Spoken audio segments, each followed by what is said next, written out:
A pulse of static cracked the silence like a lightning strike. Every screen across the globe, phones, TVs, even dead monitors, flashed alive with flickering interference. A voice, alien and hollow, echoed through the void. "They're already here." No face, no warning, just those 4 words, spoken in a tone that wasn't human. Panic hadn't hit yet. Not fully. For a few heartbeats, the world simply paused. Then came the screaming. In a military command bunker, alarms blared and technicians shouted over each other. On city streets, people stopped mid-step, their eyes glued to glowing devices. The protagonist, a 36-year-old woman named Vaughn, sat in her apartment, trembling as the message repeated, "We've been waiting for you." It felt aimed at her. News anchors stammered, analysts speculated, but beneath it all ran a chilling certainty. This wasn't a glitch. This was contact. The invasion wasn't coming. It had already begun. The silence after the broadcast was worse than the transmission itself. Riley sat motionless, the echo of the alien voice still pounding in her head. Her apartment felt smaller now, as if the air itself was watching her. Outside, distant sirens wailed, not from car accidents, but from something else. Her phone buzzed violently across the table. A government alert. Shelter in place. Do not engage with unknown aerial phenomena. She didn't remember moving, but she was suddenly at the window, eyes scanning the sky. A formation of black triangles hovered in dead silence, just above the clouds. No sound, no light, just motionless defiance. The moment was surreal, dreamlike, but this wasn't a dream. Riley whispered, "What do you want from us?" But the sky didn't answer. The world unraveled quickly. Within the hour, power grids began failing across multiple cities. Riley's screen went black. Her phone lost signal. The sky seemed to thicken, dimming unnaturally as if filtering out the sun. Somewhere far off, a military jet screamed overhead, but it sounded wrong, distorted, hollow. Riley stumbled into her hallway, neighbors shouting, panicking, gathering bags and families. "It's a hack, right?" someone asked. But Riley knew better. The air felt charged, alive. Her skin tingled like it was being read. Something had entered Earth's atmosphere, something that didn't need weapons to conquer. On the news, before it died, came a single frame, an alien figure, towering, vaguely humanoid, wrapped in a membrane of pulsing bio-light. It stood within some kind of interdimensional gate, half-formed, eyes like obsidian voids. The image lasted seconds before the broadcast cut, replaced by a blank screen and a single word, redacted. Riley's heart pounded. She had seen it. She knew what was coming. Not invasion. Occupation. Then the voice returned, this time inside her head. No screen. No sound. Just a direct whisper, "You are known to us." Riley gasped, clutching her skull as the walls vibrated. She wasn't special. She was nobody. But that voice didn't care. Outside, the sky cracked open with unnatural lightning, vertical, colorless bolts tearing space itself. The message had reached her for a reason. And now, there was no going back. Riley didn't sleep that night. She sat on the floor of her apartment, wrapped in a blanket that couldn't shield her from what she now knew. Her fingers trembled as she held an old photo, her parents, now gone, smiling in the sunlight of a world that no longer existed. "What would you do?" she whispered to them. Outside, helicopters passed overhead, but even they sounded lost. She tried to call someone, anyone, but there was no signal. No way to escape the silence growing louder inside her. The voice hadn't returned, but the weight of its presence hadn't left. She wasn't afraid of the aliens anymore. She was afraid of what the world would become now that they were here, and what it would take to survive it. The knock came just after sunrise. 3 soft taps, too cautious to be random. Riley hesitated, every nerve screaming. When she opened the door, she found her old friend Marco, breathing heavily, face pale. "You need to come with me," he said, eyes scanning the hall. Now. They hadn't spoken in over a year, not since the funeral. But this wasn't a reunion. Marco wasn't alone. Two strangers in tactical gear stood behind him, no insignias, no emotion. Riley hesitated. What is this? Marco didn't answer. They're watching. We don't have time. Against her better judgment, she stepped outside, and into something far more dangerous than aliens. They drove in silence for miles, through empty streets, past barricaded gas stations and abandoned police cruisers. Marco kept glancing at her like she might disappear. You were on their list, he finally said. Riley turned to him. Whose list? He swallowed. The ones who knew this was coming. The ones the aliens marked. The SUV swerved down a side road as one of the agents barked coordinates. Riley's heart raced. This wasn't a rescue. It was containment. You think I'm infected? She asked. Marco didn't answer. That silence said everything. She wasn't being protected. She was being watched. They arrived at what looked like an abandoned tech warehouse buried on the edge of a burned-out industrial zone. But inside, the walls buzzed with energy. Monitors, encrypted servers, foreign power sources humming beneath layers of rust and secrecy. A small group of survivors and insiders worked tirelessly, tracking signals, decoding transmissions, studying anomalous readings. Welcome to Ghost Site 9, said a woman with sharp eyes and a voice like gravel. You're not just infected, Vaughn. You're connected. Riley stepped back, confused.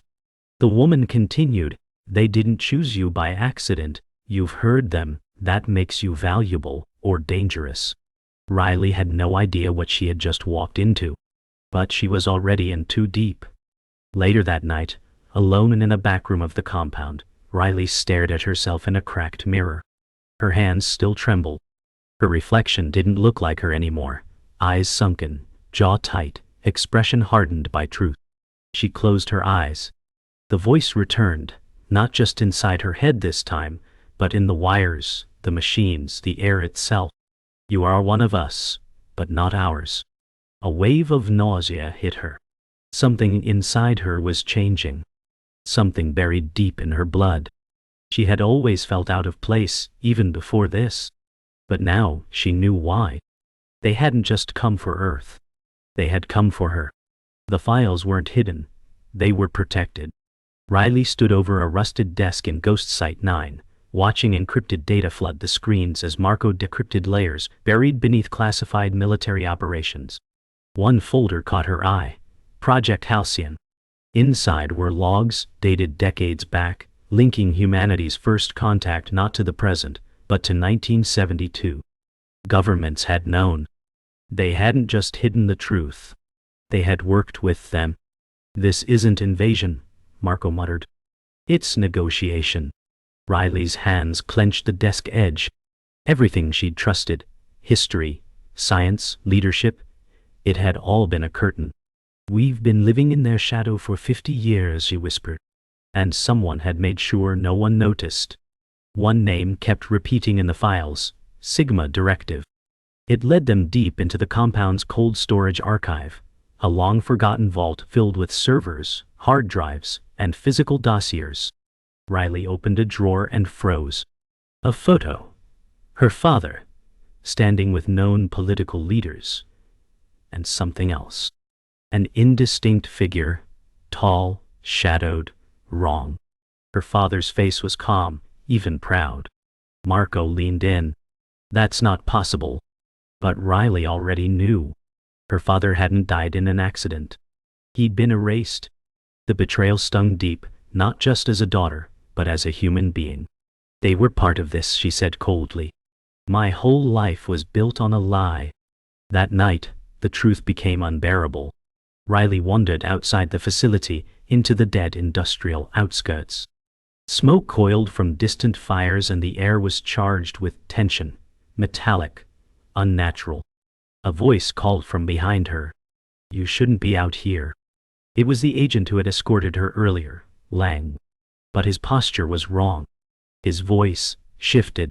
You think I don't remember? He hissed. As his skin shimmered and shifted, his true form emerged, tall, angular, skin like polished obsidian. Riley stepped back, shaking. You were with us the whole time. Lang's alien form narrowed its eyes. Not with, inside, cow. Then he vanished, leaving only heat and dust. The betrayal shattered her. Riley stumbled back into Ghost Site 9, trembling, breath ragged. Lang's one of them, she gasped. Panic swept the compound. Surveillance feed scrambled. Doors locked. He was never in the system, Marco said, typing frantically. No digital record, no file, nothing. The team realized I'd been infiltrated from the start. The aliens hadn't just arrived. They had planted themselves deep within Earth's structures. The question wasn't how many had arrived. It was, how many were already here? Riley's voice cracked. We're not just under attack, we're already occupied. The room went still. Hope felt smaller than ever. In the chaos, a recording autoplayed from one of the decrypted files, a voice human, but broken. If you're hearing this, it's already too late. They've been here longer than us. It was dated over a century ago. Riley sat down hard, overwhelmed. Her connection to them wasn't new. It was generational. Her father hadn't just been involved, he had served them. We weren't the first generation to be betrayed, she said, her voice hollow. Marco looked at her, stunned. Then why now? She stared at the screen as the alien glyphs glowed in familiar patterns. Because I'm the trigger, she whispered. And they're waiting for me to awaken. Riley stood in the briefing chamber, surrounded by what remained of Earth's hidden resistance. Maps flickered on screens.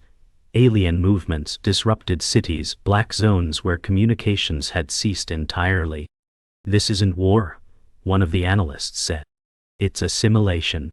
Marco stepped forward with a file labeled genome. It showed irregularities in Riley's DNA, ancient markers not found in the rest of the population. They didn't choose you because you're special, he said. You're part of them, and they're coming to reclaim what's theirs. Riley's fists clenched. Her mind raced between denial and despair. The line between self and invader was beginning to blur, and she didn't know who she was anymore. A secret video log was found, dated 10 years ago. Riley's father appeared on screen, eyes shadowed, voice urgent. They promised peace, but it was never peace, it was patience. He spoke of the Accord, a silent pact with alien forces to exchange knowledge for time. They need a host, he said, and it starts with the bloodlines. With her. Riley's heart stopped. He wasn't just involved, he was preparing her. Her whole life had been a quiet grooming. The trauma, the loss, the strange dreams. They were symptoms of a destiny not chosen, but engineered. She felt violated, twisted. You knew, she whispered to the screen. You knew what they'd turn me into. That night, Riley isolated herself in the data vault. All around her were screens looping alien code, genetic strings, maps of neural resonance patterns, all centered on her. The voice returned, clearer this time, soothing and insidious. We are not your enemy. We are your origin. The alien presence inside her surged, not as an invasion, but as a reclaiming. Her veins pulsed with energy that wasn't entirely human. Her reflection in a screen rippled, features subtly distorting. She reached out, touching the glass, breathing heavily. I won't become what you want, she whispered. But even as she said it, part of her wasn't sure it could be stopped. Marco found her in the vault, half-conscious, drenched in sweat. They're in my head, Riley groaned. He carried her to the medical wing, where a neurotech expert scanned her brain activity. What they saw was impossible. Interwoven consciousness signatures. You're two minds now, the tech muttered. One human, one something else. Riley jolted upright. Can I be separated? Silence. Then, a slow shake of the head. They're merging you. If they finish, you won't be Riley anymore. A long pause followed. She stood, shaky but resolute. Then we stop them before they finish. For the first time she wasn't running. She was preparing to fight back. The Resistance's next move required going dark, completely off-grid. Riley and Marco joined a convoy moving through abandoned underground subway lines, headed toward an old Cold War relay station buried beneath the city. As the train screeched through tunnels, Riley stared at the flickering tunnel lights, their rhythms sensing with the pulse in her temples. She was changing, no longer just a passenger in her own body. But within that fear came clarity. "They want to use me," she said quietly. "Then I'll give them something they can't control." Marco nodded, unsure what she meant, but trusting her anyway. The war wasn't just above ground. It was happening inside her, and the outcome was still unwritten. The underground relay station was a relic, dust, rust, and ancient cables, but deep within it pulsed a massive sealed vault. Inside, a dormant alien device, long hidden by human hands. "Project Keystone," the lead engineer whispered. "They were saving it for activation, by someone like you." Riley stepped forward, the device reacting before she touched it, lights flaring, mechanisms humming. "It recognizes your genome," Marco said. Her fingers hovered above a pulsing core. She could feel it, like the device was breathing in sync with her. It wasn't just a weapon or a beacon. It was a key. And Riley? She was the lock it had been waiting to turn. The moment Riley touched the core, memories that weren't hers surged through her mind, alien stars, fractured worlds, and voices speaking in harmonics. She staggered, overwhelmed. But inside the storm, one image held, her mother young, standing beside the same device. Marco caught her as she collapsed. "You saw her?" he asked. Riley nodded, tears streaking her cheeks. She was part of it, she knew. Her mother hadn't died in childbirth. She'd been taken. Traded. Riley's existence wasn't a coincidence. She was bred to be a bridge. "I've been shaping this moment for decades," she said through gritted teeth. "And I'm the final piece." The Resistance leaders argued. Some wanted to destroy the device. Others wanted to use it as leverage. Riley listened in silence, knowing none of them understood the stakes. "You're not thinking big enough," she said, stepping forward. "This thing doesn't just connect us to them. It connects them to everything." She placed her hand back on the core, and this time didn't fight the connection. Information streamed through her, alien networks, hive consciousness, signals bouncing across galaxies. Her voice dropped to a whisper. "They're afraid, not of us, of something else, something older." Everyone fell silent. The war wasn't just for Earth. It was part of a far older game. Later, alone with Marco, Riley confessed the truth she had seen. "They didn't just create me, they marked me. My birth triggered a countdown I've been waiting to finish." Marco's face tightened. "What happens when it ends?" Riley looked down. "I stop being me." There was a pause, heavy with grief. "We can still stop it," he said. But even he didn't believe it. "Maybe," Riley said softly. "Or maybe the only way to save us is to let it finish, but bend it towards something else." She looked at him, eyes heavy with fear and resolve. "If I go too far, you stop me, no matter what I become." Marco didn't respond. He just nodded, eyes full of sorrow. Riley stood alone before the device one final time. The chamber was quiet, too quiet. Then, without warning, the air folded inward. A rip in reality opened, and an alien emissary stepped through, taller than a man, draped in kinetic robes, face obscured by light. "You are ready," it said, not aloud, but directly into her mind. Riley's voice trembled. "Ready for what?" The being raised a hand. "To choose." Around her, the device activated fully, casting a glow that felt like memory and death and rebirth all at once.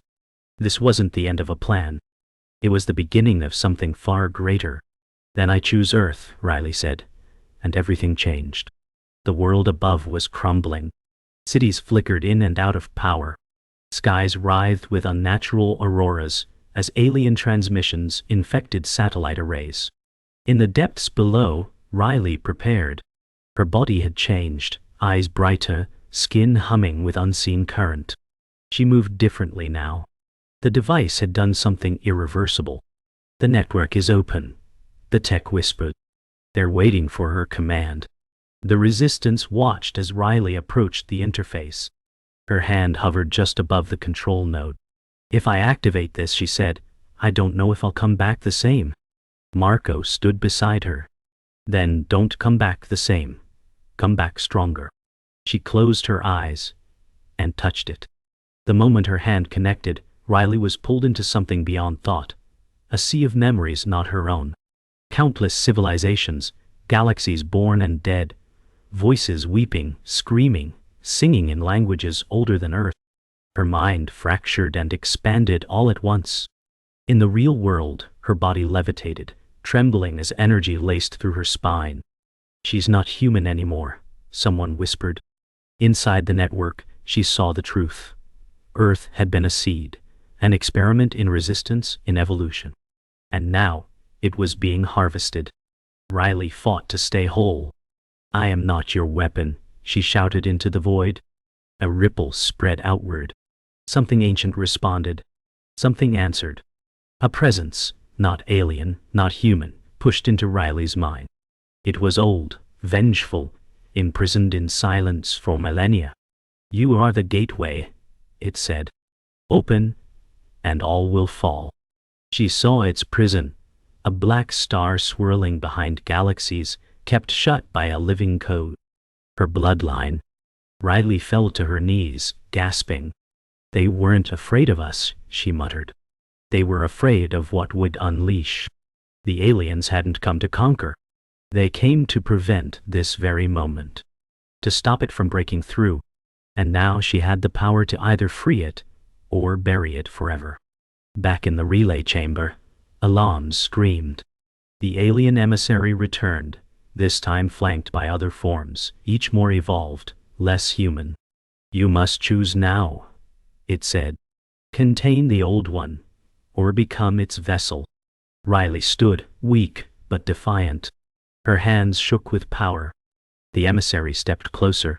"One path brings power, the other sacrifice." She turned to Marco one last time. "If I lose myself..." He stopped her. "You won't. But if you do, I'll be the one to end it." She faced the emissary. "Then I choose neither. I choose Earth." She raised both hands, and the device flared like a supernova. The network shattered. A shockwave pulsed through the relay, through the skies, through every city still standing. The invading signal collapsed, dissolving into static. But the cost was immediate. Riley collapsed, unconscious, her body flickering with residual energy. Above ground, alien vessels vanished mid-air, as if pulled back into the stars. Earth was safe, for now. In the silence that followed, Marco knelt beside her. Her eyes fluttered open, glowing, unfamiliar. "Is it over?" he asked. Riley stared at the ceiling, her voice distant. "No, I closed one gate, but there are others." She was no longer just Riley. She was something new, and the war had only just begun. The surface was eerily quiet. In the days after the shockwave, the world held its breath. The skies were clear, no ships, no broadcasts, just silence. Survivors emerged slowly from bunkers, eyes wide with confusion and awe. Entire cities had gone dark, not from destruction, but from absence. The invaders hadn't been defeated, they had withdrawn. Riley stood atop a crumbled rooftop, wrapped in a thermal cloak, staring at the horizon. "They're not gone," she whispered. "Just waiting." Her voice wasn't just hers anymore. A resonance layered beneath it hinted at what she now carried. Marco stood nearby, watching her carefully. The world was alive. But so was something else, inside her. In the Resistance archive, Riley replayed fragments of the final alien broadcast.